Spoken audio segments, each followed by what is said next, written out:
What's up guys? Welcome back again sa aking YouTube channel.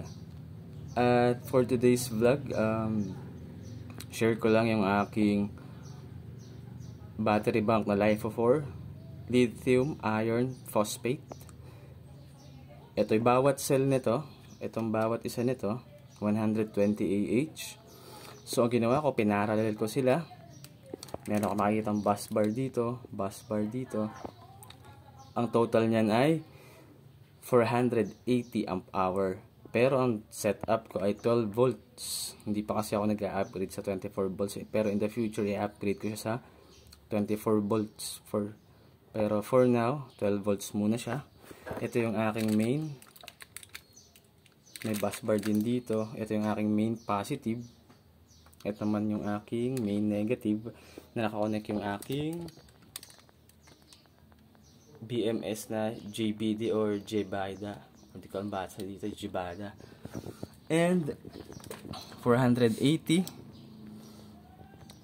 amp hour. Ito yung main positive.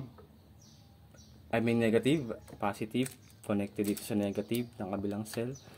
Ito yung aking positive, connected sa negative ng kabilang cell.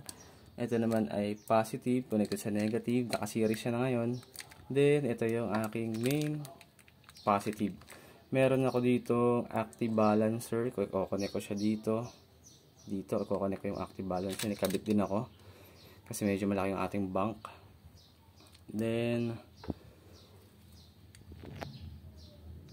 siguro aabutin ng 2 to 3 days bago malobat to. Kasi ang gamit ko dito, 4 na electric fan. Lahat ng ilaw, wifi, laptop, computer, connected dito. So, 2 araw na walang halos araw. So, maulan. Pero, nasa 50% pa rin yung So, makunat. So, in the future, ito hindi masyadong efficient kasi 12 volts lang ito eh. Para maging efficient, mas mataas na or mas maganda yung higher voltage, mga 24 volts pataas. Pero, for now, yung setup ko muna ay 12 volts.